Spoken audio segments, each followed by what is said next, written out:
Assalamualaikum warahmatullahi wabarakatuh. Selamat malam semuanya. Sebelumnya perkenalkan kami dari kelompok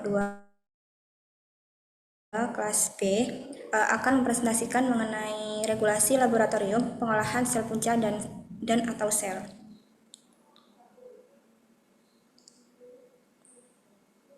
Next slide. Nah, untuk anggota timnya, yang pertama ada Fadilatul Rizka Amalia, kemudian ada Zahra Sabrina Ahmad, kemudian ada Rafelina Aura Najmah, kemudian ada saya, Hora Farasananta, dan ada Lintang Safa Farari.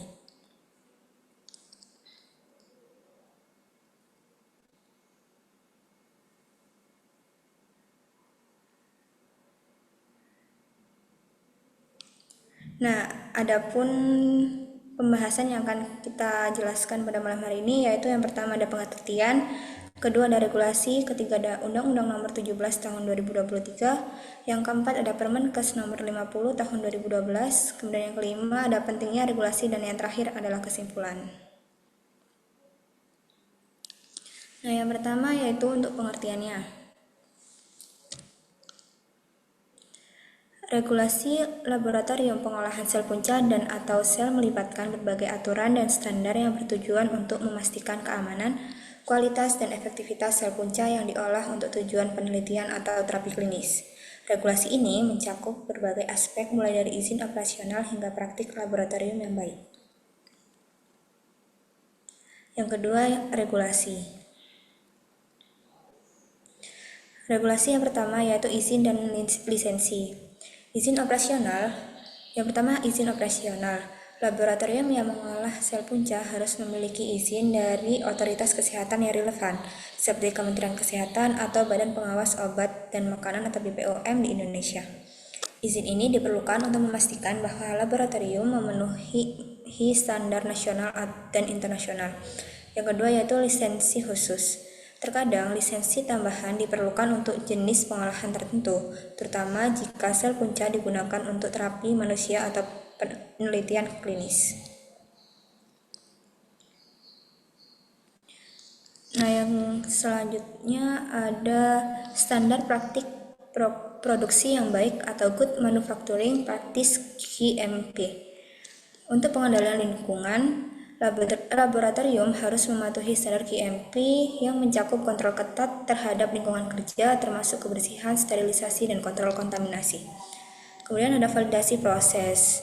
Nah, semua proses pengolahan sel punca harus divalidasi untuk memastikan bahwa produk akhir konsisten dan memenuhi spesifikasi yang ditetapkan. Kemudian dokumentasi dan rekam jejak. Setiap tahap pengolahan harus didokumentasikan secara rinci untuk memastikan bahwa produk dapat dilacak dan diaudit.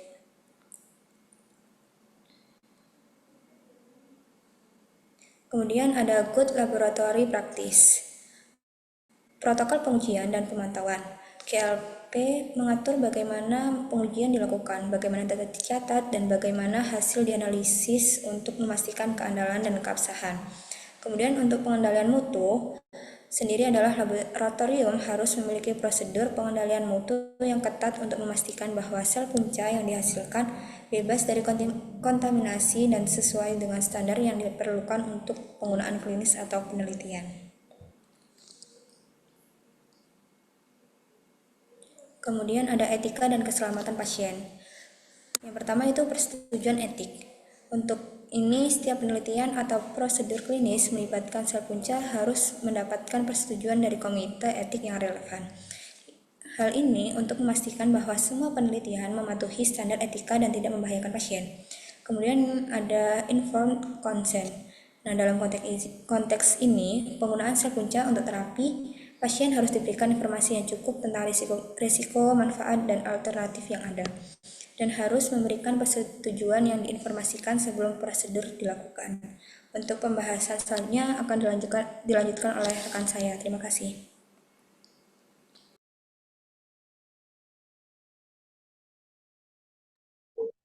Yang selanjutnya yaitu pengelolaan dan penyimpanan sel punca.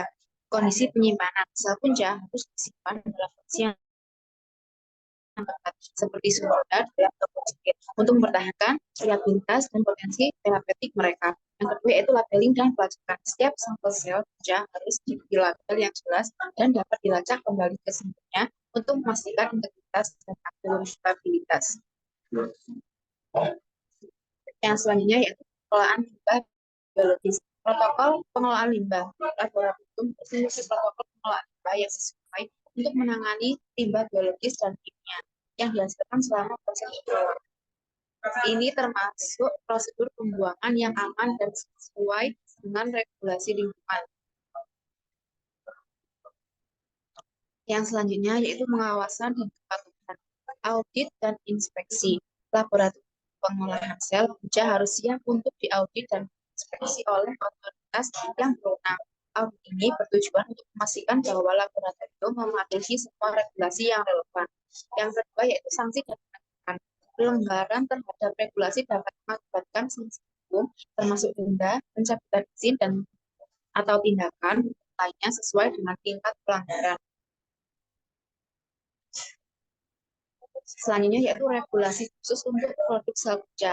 Mengembangkan produk berbasis sel punca. Jika sel punca digunakan untuk mengembangkan produk medis, regulasi tambahan mungkin diperlukan, termasuk uji klinis yang harus disetujui oleh otoritas kesehatan seperti BPOM. Yang terakhir yaitu regulasi internasional, kepatuhan terhadap standar internasional. Banyak laboratorium juga harus mematuhi regulasi internasional, terutama jika mereka terlibat dalam kolaborasi global atau ekspor produk. Standar ini mungkin mencakup pedoman dari Organisasi Kesehatan Dunia yaitu WHO, European Medicines Agency, EMA, atau Food and Drug Administration di Amerika Serikat. Yang selanjutnya akan dilanjutkan oleh saya.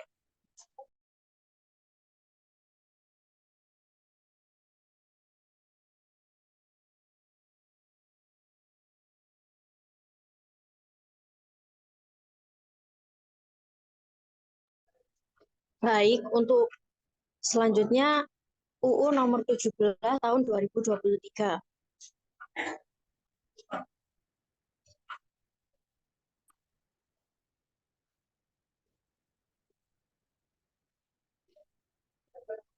Paragraf ketiga, terapi berbasis sel dan atau sel punca. Pada pasal 135 ayat 1, terapi berbasis sel dan atau sel punca dapat dilakukan apabila terbukti keamanan dan kemanfaatannya. Ayat kedua, yaitu terapi berbasis sel dan atau sel punca sebagaimana bermaksud pada ayat 1 dilakukan untuk penyembuhan penyakit dan pemulihan kesehatan. Untuk ayat ketiga yaitu terapi berbasis sel dan atau sel punca sebagaimana dimaksud pada ayat 1 dilarang untuk reproduksi. Untuk ayat keempat, sel punca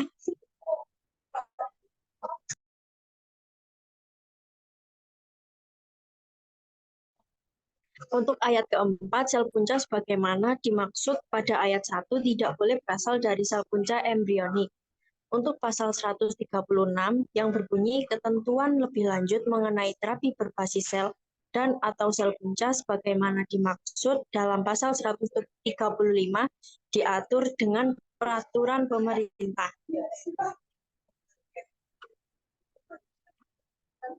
Permenkes nomor 50 tahun 2012, yaitu tentang penyelenggaraan laboratorium pengolahan sel punca untuk aplikasi klinis.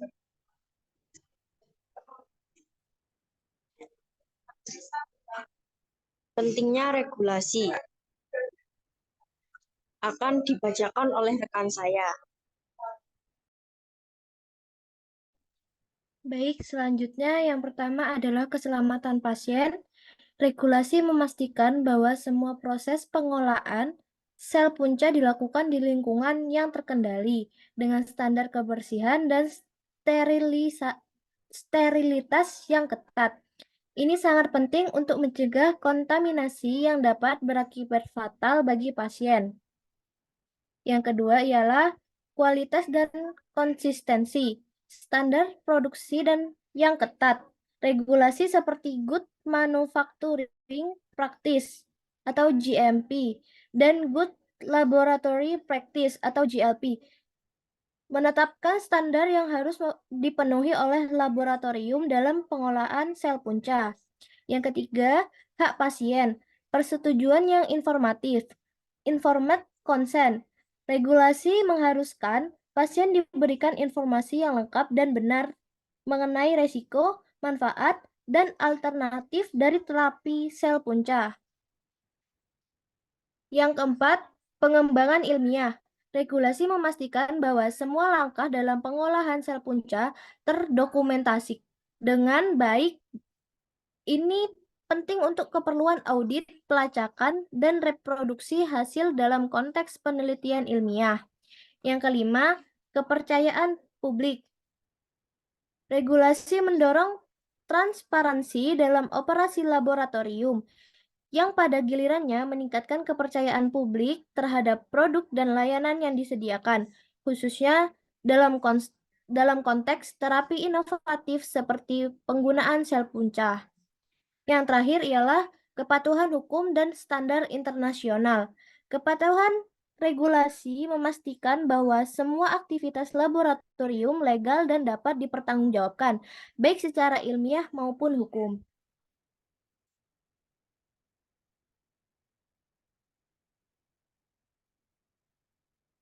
Baik, selanjutnya akan dilanjutkan oleh rekan saya. Baik, sesi selanjutnya yaitu kesimpulan. Regulasi laboratorium untuk pengolahan sel punca dan atau sel bertujuan untuk memastikan keamanan, kualitas, dan efektivitas sel punca yang telah diolah dalam penelitian atau terapi klinis. Regulasi ini mencakup izin operasional, lisensi khusus, standar praktik produksi yang baik, dan standar praktik laboratorium yang baik. Hal ini juga mencakup etika dan keselamatan pasien, pengelolaan dan penyimpanan sel punca, pengelolaan limbah biologis, pengawasan dan kepatuhan, serta regulasi khusus untuk produk sel punca. Laboratorium khusus harus mematuhi standar nasional dan internasional, termasuk kontrol lingkungan, validasi proses, dokumentasi, dan rekam jejak. Sel-sel punca harus disimpan sesuai protokol. Regulasi internasional juga perlu diperhatikan, terutama dalam kolaborasi global atau ekspor produk. Semua prosedur harus mengikuti persetujuan etika dan persetujuan informasi dari pasien sebelum dilakukan. Mungkin cukup sekian presentasi atau pembahasan yang kami dapat sampaikan pada hari ini. Kurang lebih kami mohon maaf. Wabillahi taufiq wal hidayah. Wassalamualaikum warahmatullahi wabarakatuh.